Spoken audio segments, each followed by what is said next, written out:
Hello students, welcome to my YouTube channel K study point. आज के इस video में हम एजुकेशन डिसिप्लिन का यूनिट 2 करेंगे, जिसका नाम है स्त्री एवं आधुनिक शिक्षा।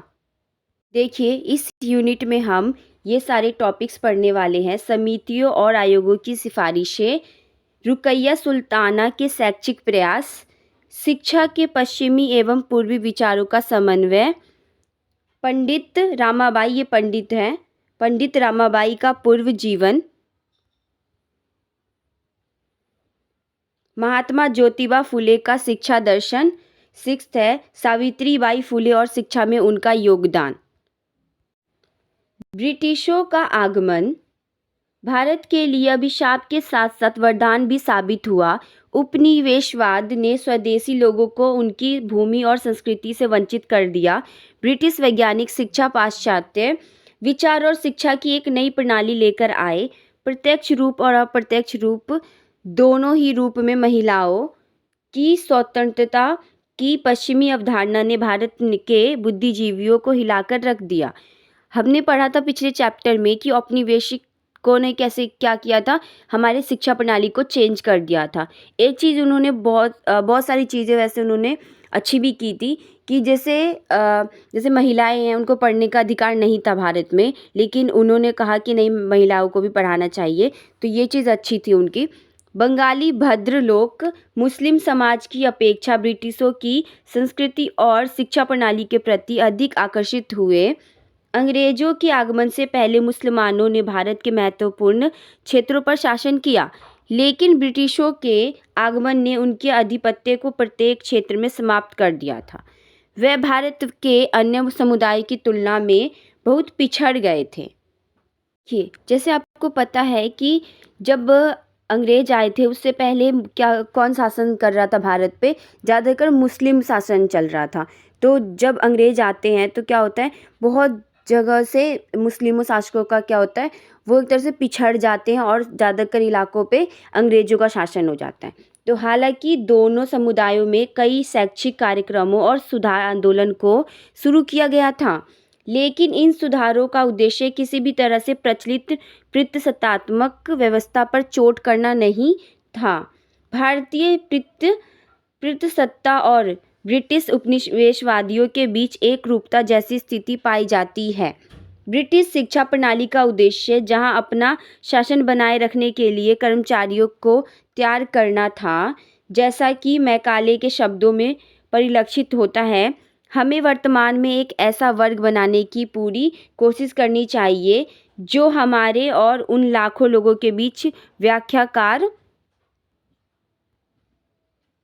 की भूमिका निभा सके, जिन पर हम शासन करते हैं। व्यक्तियों का ऐसा वर्ग जो रक्त और रंग में भारतीय हो, लेकिन अपने स्वाद में, दृष्टिकोणों में, नैतिकता और बुद्धि में अंग्रेज हो। हमने ये लाइन पहले भी पढ़ा था, जो मैकाले ने कहा था।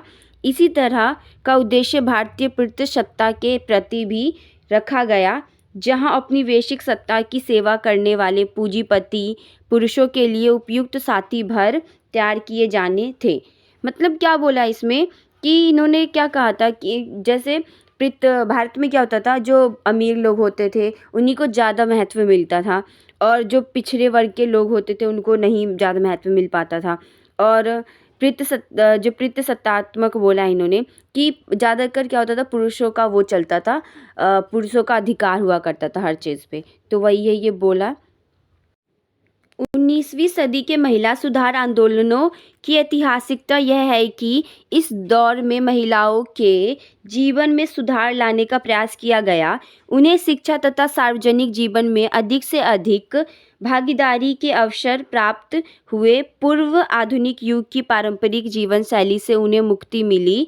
महिलाओं के विकास के लिए उस समय कुछ समितियों और आयोगों की स्थापना की गई। देखिए, जैसे हमने पहले पढ़ा है कि महिलाओं की क्या दशा थी कि उनको किसी भी चीज़ का अधिकार नहीं दिया गया था, लेकिन क्या हुआ था, इसकी 19वीं सदी के बाद थोड़ा थोड़ा सुधरने लग गया था महिलाओं का हालत।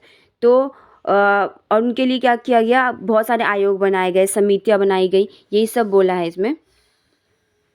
देखिए, जो समितियों और आयोगों की सिफारिशें थी, आंदोलन किया तो क्या हुआ, समितियां बन गई। समितियां बनी तो उनकी कुछ सिफारिशें थी समितियों की, जो है दुर्गाबाई देशमुख समिति।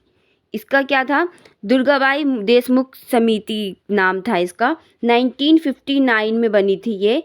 1959 ने महिलाओं के लिए कुछ बहुत महत्वपूर्ण और विस्तृत सिफारिशें, जैसे लड़कों और लड़कियों के लिए समान पाठ्यक्रम, महिला शिक्षा पर विशेष ध्यान देने की आवश्यकता प्रस्तुत की। क्या मतलब है पाठ्यक्रम का, कि जो लड़कों को पढ़ाया जाए वही लड़कियों को पढ़ाया जाए। ऐसा ना हो कि लड़कों का अलग मतलब सिलेबस हो या अलग उनका पाठ्यक्रम हो और लड़कियों का अलग हो। बिल्कुल एक समान अधिकार दिए जाने चाहिए, ये दुर्गाबाई देशमुख समिति में कहा गया। 1974 में समिति ने समानता के समक्ष महिलाओं की स्थिति पर रिपोर्ट प्रस्तुत की, जिसमें साक्षरता की निम्न दर, महिलाओं की घटती जनसंख्या तथा उच्च मृत्यु दर का उल्लेख किया गया था। देखिए सेकंड सिफारिश में क्या था, हंसा मेहता समिति था, जो कि कब बना था, 1964 में बना था। कोठारी शिक्षा आयोग 1964 से 1966 तक ने वांछित समान पाठ्यक्रम प्रस्तुत किया, जो कि राष्ट्रीय शिक्षा नीति 1986 तक आगे भी जारी रहा। प्रोग्राम ऑफ एक्शन 1992 में जाकर संशोधित किया गया। थर्ड देखिए, राममूर्ति समीक्षा समिति 1990 एक बौद्धिक और मानवीय समाज की ओर अग्रसर। इस समिति ने वंचित और ग्रामीण महिलाओं के लिए शैक्षिक अवसरों के पूर्ण वितरण की आवश्यकता पर बल दिया। ईंधन, पानी, पशुओं के चारे और शिशु देखभाल जैसी सहायक सेवाओं को प्रदान करने तथा समस्त शैक्षिक संस्थानों में 50% लड़कियों की भागीदारी सुनिश्चित करने की बात को प्रमुखता से रखा। मतलब कहा गया कि हर चीज़ में क्या होना चाहिए, 50% लड़कियों की भागीदारी होनी चाहिए, ये कहा गया। फोर्थ देखिए क्या सिफारिश थी, महिला सशक्तिकरण की राष्ट्रीय नीति थी। 2001 का उद्देश्य महिलाओं को सशक्त बनाना था, जिसमें निम्नलिखित बातों पर विशेष जोर दिया गया था। फर्स्ट देखिए, निश्चयात्मक, किफ़ायती और अविस्मरणीय रूप से कारगर नीतियों के माध्यम से एक सकारात्मक वातावरण तैयार करना, ताकि महिलाओं के संपूर्ण विकास का मार्ग प्रशस्त हो सके।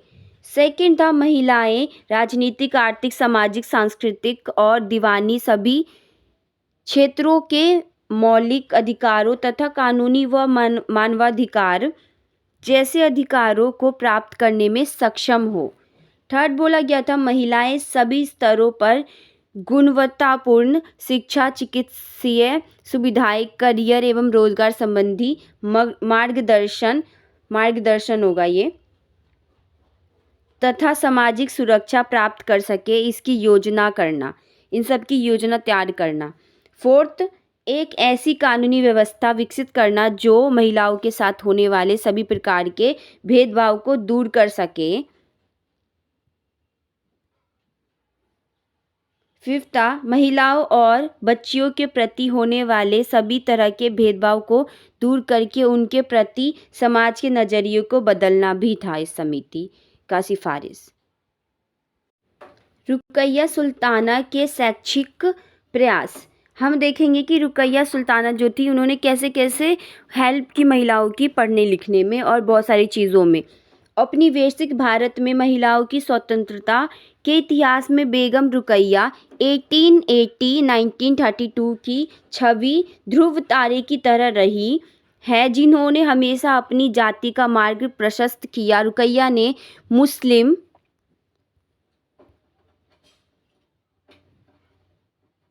महिलाओं को शिक्षा के क्षेत्र तक पहुंचाने में कोई कसर नहीं छोड़ी। उन्होंने महसूस किया कि शिक्षा में वह छिपी हुई शक्ति है जो महिलाओं को आत्मनिर्भर बना सकती है, असत्य और अहितकर विश्वास के आधारहीन भय से उन्हें मुक्ति दिला सकती है तथा समाज में उन्हें मनुष्य का दर्जा दिला सकती है। यही कारण है कि उन्हें औपनिवेशिक शासन के दौरान अविभाजित बंगाल के मुस्लिम समाज में महिला शिक्षा का अग्रदूत माना जाता है। क्योंकि पहले जो महिलाओं के साथ हुआ करता था वो बहुत ही ज़्यादा निर्दयी हुआ करता था कि उनको किसी भी चीज़ का अधिकार नहीं दिया गया था। तो रुकैया बेगम ने बहुत सारी चीज़ें को बदलाव करवाया था और ख़ास करके मुस्लिम महिलाओं को। कि अब हम पढ़ेंगे रुकैया बेगम के बारे में जीवन परिचय। उनकी पूरी जीवन रेखा क्या थी। रुकैया का जन्म सन 1880 में बंगाल में रंगपुर जिले के पेरबोंथ गांव में हुआ। परिवार की अन्य स्त्रियों की भांति ही वह भी 5 वर्ष की अवस्था से पर्दे में रहने लगी। पर्दे में रहने लगी का क्या मतलब होता है कि जैसे पहले की रानियां जो होती थी वो बाहर निकलती थी या औरत होती थी, कोई भी महिला अगर बाहर निकलती थी तो वो पर्दा करके निकलती थी, तो उसको ही बोला है इन्होंने। उस समय स्त्रियों को शिक्षा की अनुमति नहीं थी, लेकिन रुकैया को शिक्षा प्राप्त करने की अदम्य इच्छा थी, मतलब उनको बहुत ज़्यादा पढ़ाई में दिलचस्पी थी। रुकैया के भाई ने उन्हें बांग्ला और अंग्रेजी की शिक्षा दी। 16 वर्ष की अवस्था में उनके पिता ने उनकी शादी तय कर दी, जिनसे तय हुई वह 40 वर्ष के विधुर थे। विधुर का मतलब है वो बूढ़े थे, 40 वर्ष के थे वो बूढ़े थे। उनके पति खुले विचारों के थे, लेकिन जो उनके पति थे वो ये महिलाओं को पढ़ाना नहीं चाहिए, इन सब विचारों पे वो अग्री नहीं करते थे और उन्होंने रुकैया के शिक्षा के लिए प्रयास किए। उन्होंने रुकैया के लिए शिक्षा की व्यवस्था की, जिसके परिणाम स्वरूप रुकैया ने लेखन की शुरुआत की। उनके पति के कहने पर ही रुकैया ने क्या किया था, लिखने की शुरुआत की थी, मतलब वो एक तरीके से लेखक भी थी। यह लेख समय समय पर प्रकाशित होते रहे, पर कुछ अज्ञात कारणों से रुकैया के पति का निधन हो गया था। इस घटना से वह बेहद दुखी थी और उन्होंने हार नहीं मानी। वास्तव में उनके मन में अपने लक्ष्य को प्राप्त करने हेतु अद्भुत विचार था। उन्होंने अपने सारे प्रयास बंगाल की मुस्लिम महिलाओं के उत्थान में समर्पित कर दिए। तो ये था रुकैया का संक्षिप्त जीवन रेखा। आगे देखिए, वह शिक्षा की ज़रूरत को पहचानती थी, इसलिए उन्होंने लड़कियों के लिए एक स्कूल की स्थापना की। हृदय रोग के कारण 9 दिसंबर 1932 में उनकी मृत्यु हो गई। यह उनकी महानता थी कि उन्होंने अपनी आखिरी सांस तक को बंगाल की महिलाओं की शिक्षा के लिए समर्पित कर दिया। देखिए, ये है रुकैया बेगम, ये रुकैया बेगम है। रुकैया शिक्षा को कुछ इस तरह परिभाषित करती हैं, शिक्षा से मेरा तात्पर्य संपूर्ण शिक्षा से है। कुछ किताबें पढ़ने अथवा कुछ पंक्तियाँ लिखने को मैं वास्तविक शिक्षा नहीं मानती। मैं एक ऐसी शिक्षा की पक्षधर हूँ जो नागरिकों को उनके अधिकार दिला सके। उनका कहने का मतलब था कि शिक्षा का मतलब सिर्फ ये नहीं होता कि आप 2-4 पंक्तियाँ पढ़ लेते हो या 2-3 बुक पढ़ लेते हो, बस वहीं तक आप शिक्षित हो गए। आप जब तक उसको अपनी ज़िंदगी में नहीं लेकर आते हो, जैसे किसी के अधिकार के बारे में नहीं लड़ते हो या अपने अधिकार के बारे में नहीं लड़ते हो, तो आपको शिक्षित होने का कोई मतलब ही नहीं है। आगे देखिए, रुकैया का शिक्षा दर्शन, यह उनके जीवन के अनुभव पर आधारित था।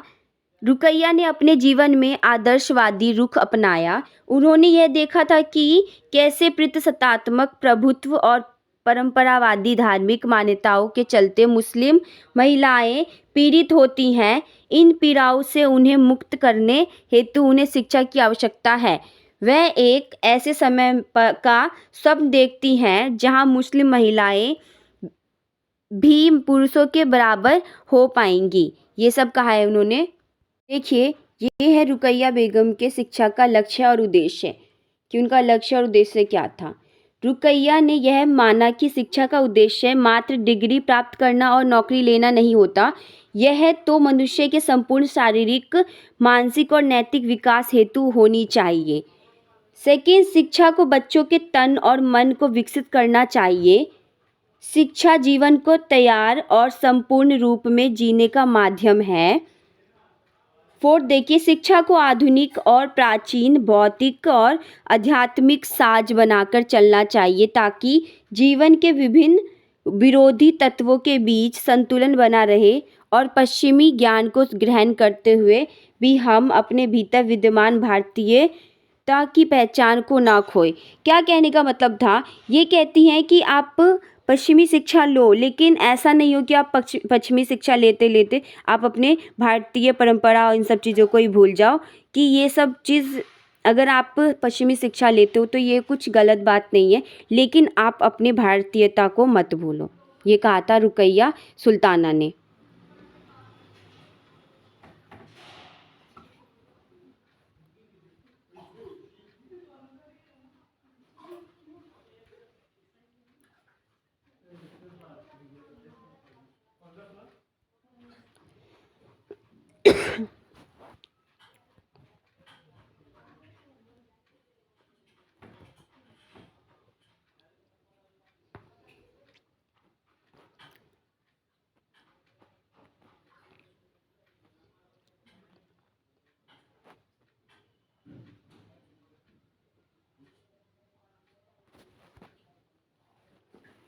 फिफ्थ देखिए, शिक्षा का उद्देश्य आध्यात्मिक और धर्मनिरपेक्ष इन स्तरों पर अनुकूल अनुपात बनाने का होना चाहिए।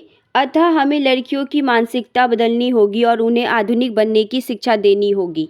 लेकिन हमें इस बात का भी खास ध्यान रखना होगा कि इस प्रक्रिया में भारतवर्ष की पुरानी परंपराएं न खंडित हो, ताकि एक नया शिक्षित युग विकसित हो सके। मतलब अपनी परंपराओं को, इन सब भारतीय अगर आप भारतीय हो तो आप ऐसा नहीं हो कि पश्चिमी ज्ञान लेते लेते आप अपनी परंपरा को भूल जाओ। ये सारी चीज़ें किसने कही थी? रुकैया सुल्ताना ने कही थी कि आप आध्यात्मिक और धर्मनिरपेक्ष इन स्तरों पर अनुकूल अनुपात बनाने का होना चाहिए उद्देश्य शिक्षा का। कि उन्होंने अपने स्कूली सम्मिलित पाठ्यक्रम में क्या क्या चीज़ डाला था। उन्होंने अपने स्कूल में एक सम्मिलित पाठ्यक्रम तैयार किया जहां पारंपरिक और आधुनिक, धार्मिक और वैज्ञानिक विषयों को भी पढ़ाया जाए। स्कूल में अंग्रेजी एक अनिवार्य विषय था। उन्होंने पाठ्यक्रम में निम्नलिखित विषय शामिल किए: कुरान, अंग्रेजी, उर्दू, गणित, विज्ञान, भूगोल, इतिहास, फारसी, गृह विज्ञान, नर्सिंग, प्राथमिक चिकित्सा, खाना बनाना, सिलाई, शारीरिक शिक्षा, व्यावसायिक प्रशिक्षण, सार्वजनिक प्रशासन, संगीत और खेल। ये सारे पाठ्यक्रम थे जो उन्होंने रखा था और तैयार किया था अपने विद्यालयों में। आगे देखिए, शिक्षक विद्यार्थी संबंध मतलब क्या है? शिक्षक जो अध्यापक होते हैं, अध्यापक और विद्यार्थी का क्या संबंध होना चाहिए, ये रुकैया सुल्ताना ने कहा है। भारतीय शिक्षा की सर्वाधिक महत्वपूर्ण विशेषता है शिक्षक विद्यार्थी संबंध। प्राय कुछ विद्यार्थियों पर एक शिक्षक की व्यवस्था थी जो उनके साथ शुरू से अंत तक पीरियड तक रहते थे। अतः व्यक्तिगत तौर पर ध्यान दिया जाता था। शिष्य के चरित्र को प्रभावपूर्ण तरीके से ढालने का सारा दायित्व शिक्षक पर होता था। अतः शिक्षक के पास उच्च नैतिकता, बौद्धिकता और आध्यात्मिक गुण होना चाहिए और हमारा उद्देश्य यह होना चाहिए कि हम ऐसी परिस्थितियों का निर्माण करें जिससे इस तरह के शिक्षकों की उपलब्धता हो पाए। शिक्षक का पद विश्व में सर्वाधिक संप्रभात माना जाता है। अतः उत्तरदायित्व एवं अवसरों में वृद्धि होनी चाहिए। यह रुकैया सुल्ताना ने क्या कहा था? उनका कहने का मतलब था कि जो शिक्षक होते थे, एक शिक्षक वो होते हैं जो आपके स्कूल स्टार्ट होने से स्कूल जब तक आपकी छुट्टी नहीं हो जाती, वो तब उस टाइम पीरियड तक आपके साथ होते हैं। तो अगर शिक्षक की का व्यवहार अच्छा नहीं होगा तो बच्चे कैसे बनेंगे? इसलिए उन्होंने कहा कि नैतिकता, बौद्धिकता और आध्यात्मिकता गुण होना चाहिए एक शिक्षक में। देखिए, रुकैया के लेखन में शैक्षिक विचार क्या थे? बेगम रुकैया ने बंगाल की मुस्लिम महिलाओं के लिए सर्वाधिक महत्वपूर्ण भूमिका निभाई। उनका साहित्य उनके उच्च विचारों को दर्शाता है। उनके कुछ प्रसिद्ध लेखन निम्नलिखित है। उन्होंने कुछ वो लेखिका भी थी, हमने पढ़ा था पीछे, तो उन्होंने लिखी ये रचनाएं की हैं। जो मोतीचूर ये नाम है इसका, जो 2 भाग, पहला है 1904, दूसरा 1942। सुल्तानाज ड्रीम 1908 में प्रकाशित। पिपाशा धृष्ट नवप्रभा 1902 में प्रकाशित हुआ था। ज्वेलरी और बैजेस ऑफ स्लेवरी जर्नल महिला 1903 में प्रकाशित हुआ था ये। पद्मराग कमल का सार 1924 में प्रकाशित हुआ था। रॉड गिब्स मैन रॉप्स 1927 में प्रकाशित हुआ था। बोली ग्राटो लघु कथा नारी अधिकार महिलाओं के अधिकार unfinished essay for Islamic women's association Rokeya का सुल्ताना नाज ड्रीम एक व्यंग्य है। वह इनमें उस महिलाओं का जिक्र करती हैं जो महिला भूमि में स्वतंत्रता से जी पाती है, जहाँ न कोई बाधा है न पर्दा। ऐसी महिलाओं के बारे में इन्होंने इसमें चर्चा की है। तो आज के वीडियो में इतना ही करेंगे हम। आगे के वीडियो में हम बाकी के टॉपिक्स क्लियर करेंगे। के study point please like and subscribe कर देना एंड शेयर कमेंट कर दिया करो। Thank you.